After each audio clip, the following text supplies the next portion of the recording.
Hey, good morning, Polking partners. We have a very important thing to do today. This was posted nung oras ba kanina?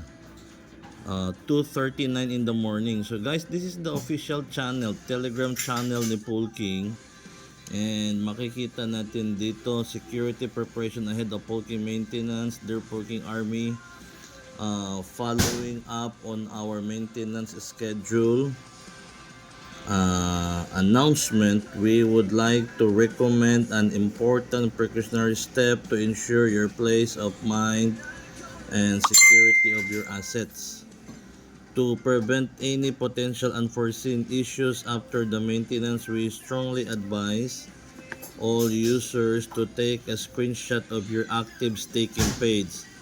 So why is this important? The screenshot will serve as your valid proof of assets in the unlikely event of a system error. This proof will allow our team to verify and process your data recovery quickly and accurately.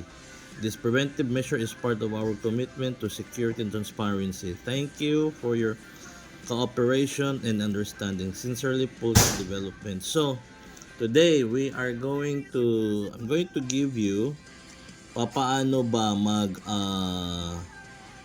magpunta o mag-screenshot, baka mali yung mga screenshot natin. So punta tayo sa ating Polking account. Let's go to our Polking account. May open my token packet. And then let's log in. Register and then history. Okay, so this account is intended for vacation. Ayan, total stake is 535. Makikita natin to dito, and remaining cap 440. So hindi ito yung ating i-screenshot, So saan ba makita yung ating active stake? So you click live, pindutin mo to si live, and then you see this one, active stake. Ito yung kailangan natin para makita natin yung ating active stake. So let's check this. Makikita natin may 3 stakes running, 185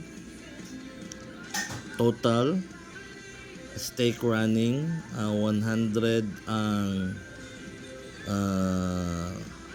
stake 1, 50 ang stake 2, and 35 ang stake 3. Ito yung active. Kung makikita mo dito, pupunta ka sa dashboard mo, balikan natin. 535 yung total stake niya. Kasama na yung mga nag-graduate na dito, meaning yung nag 400%.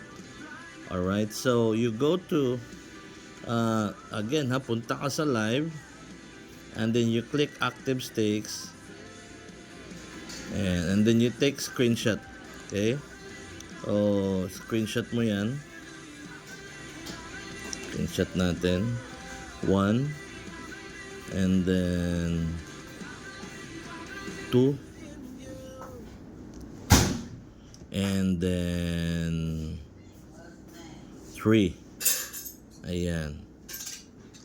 So ayan po mga partners, we need to do it as a precautionary measure, sabi ng ating developer. And hopefully matapos within today yung upgrade natin for Polking. Okay, so God bless everyone. Have a blessed day. Um,